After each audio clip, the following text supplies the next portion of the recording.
Taj Mahal, love, power, and immortality. At sunrise, the marble begins to glow. Light moves slowly across its surface, softening the stone, turning cold white into warmth. For centuries, the Taj Mahal has been called the greatest monument of love ever built. A structure born from grief, from devotion, from loss.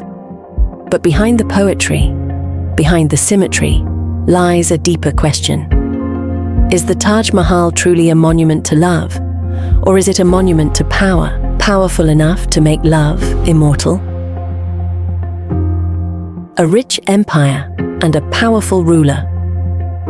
In the 17th century, the Mughal Empire stood at the center of the world's wealth. Its territories stretched across much of the Indian subcontinent, controlling trade routes that connected east and west. Gold, silk, spices, and precious stones flowed through its cities. While Europe was fragmented by wars, and other empires struggled to hold their borders, the Mughal court radiated confidence and prosperity.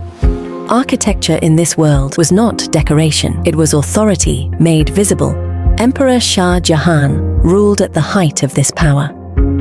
He believed that stone, symmetry, and scale could preserve memory long after armies had vanished and borders had shifted. But long before the Taj Mahal, he had built monuments to rule, until one project would surpass them all. The love story. Shah Jahan and Mumtaz Mahal was not merely a wife, she was a trusted companion, a political advisor, a constant presence at Shah Jahan's side. Their relationship was unusually close for a royal marriage of the time. Mumtaz traveled with him on campaigns, listened to matters of state, and shared the burdens of rule. Court chronicles describe her not as a distant consort, but as a partner, someone whose counsel mattered. After her death, the rhythm of the court changed. Morning audiences grew shorter. Music faded from palace halls. Shah Jahan began his days earlier than before, often before sunrise. Chroniclers speak of long moments of silence.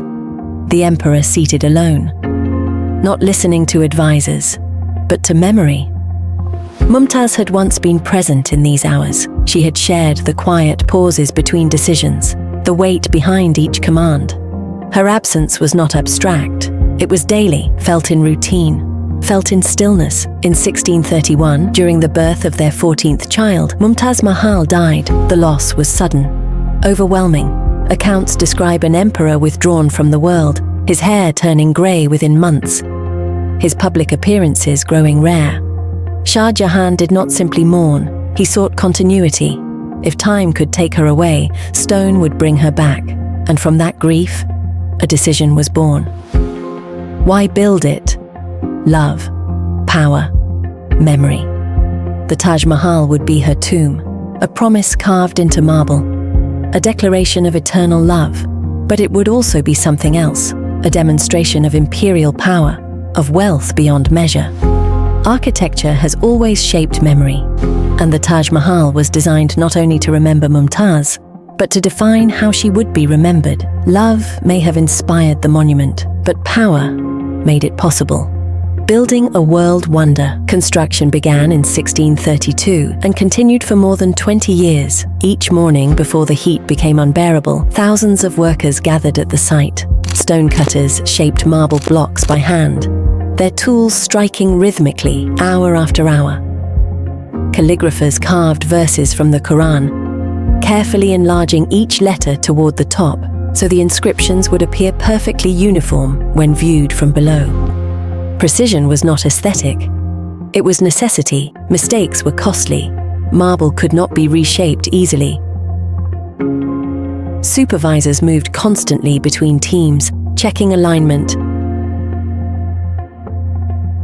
correcting even the smallest deviation. This was not a single building site. It was a network. White marble was quarried in Makrana, hundreds of kilometers away. Massive blocks were transported along prepared roads, pulled by oxen, their progress slow and relentless. Elephants carried stone across uneven terrain, step by step. Along the Yamuna River, rafts floated materials downstream, turning the waterway into a living supply line. Temporary towns emerged around the project. Homes, markets, storage yards. An entire ecosystem existed for one purpose only. Craftsmen arrived from across the Islamic world. From Persia, Central Asia, and the Ottoman realms, each brought knowledge refined over generations. At night, torches illuminated unfinished surfaces. Work slowed, but it never fully stopped. The Taj Mahal rose gradually, not as a sudden miracle, but as the accumulation of countless human hours, thousands of lives woven silently into marble. The cost was staggering. Contemporary accounts speak of more than 30 million rupees. In modern terms, several billions.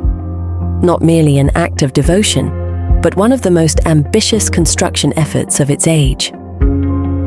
On occasion, Shah Jahan visited the site himself. He walked slowly, observed proportions, watched hands at work. This was not control driven by authority, but care. What was built here would outlive the empire itself. The fall of a builder, Shah Jahan, would never witness what his monument would become. In 1658, he was overthrown by his own son, Aurangzeb. Declared unfit to rule, he spent the final years of his life confined in Agra Fort.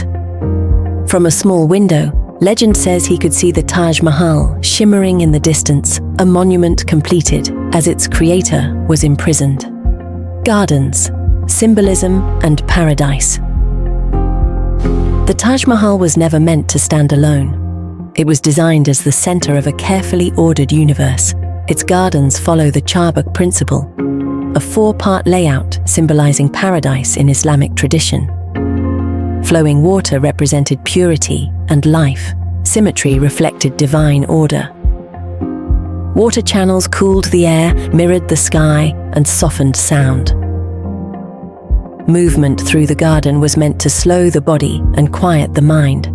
As visitors walked forward, the mausoleum revealed itself gradually. Not all at once, but step by step. The journey mattered. The Taj Mahal was not meant to be approached quickly. It was meant to be entered mentally before being reached physically. During British colonial rule, this symbolism was altered. Dense plantings were replaced by open lawns. The geometry survived.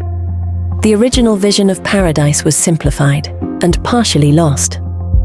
Craftsmanship at the limit. The Taj Mahal's beauty lies in detail. Stones inlaid with millimeter precision, floral patterns assembled piece by piece, calligraphy carved in black marble, subtly adjusted to correct perspective, perfect symmetry. Broken only once, Shah Jahan's tomb, added later, disrupts the balance. Even eternity, it seems, cannot remain perfectly symmetrical. Today, could it exist again? Could the Taj Mahal be built today with modern technology, lasers, machines, digital planning? At first glance, the answer seems simple. Yes. Steel cranes could lift what elephants once carried. Computer models could calculate what architects once sensed. Stone could be cut faster, transported farther, assembled with industrial precision. But the Taj Mahal is not defined by structure alone. Its true challenge lies in detail. Every surface is alive with craftsmanship. Millions of semi-precious stones, cut by hand, polished individually, and inlaid with millimeter accuracy. Flowers that never fade, vines that never grow, yet feel organic. To reproduce this today would require a level of manual labor that modern construction rarely tolerates. Machines can cut stone. They cannot interpret it. The artisans of the 17th century were not interchangeable workers. They were specialists trained over lifetimes. Recreating that knowledge would take decades, not years, generations. And then there is time. The Taj Mahal took more than 20 years to complete in an empire that could command patience. Modern projects are measured in efficiency. Delays are failures. Stillness is cost. A contemporary Taj Mahal would not only demand billions in funding, but a willingness to slow down in a world that no longer knows how.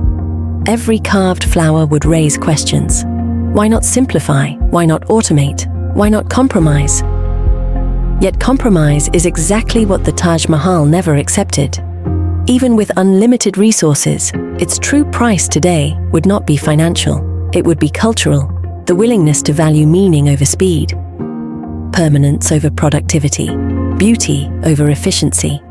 Technically, the Taj Mahal could exist again, but only if we chose to build not for deadlines, but for memory. Love or power? The Taj Mahal is a grave, a declaration of love, and a political statement carved in stone. Perhaps it is not one or the other. Perhaps it is both. Love gave it meaning. Power gave it permanence.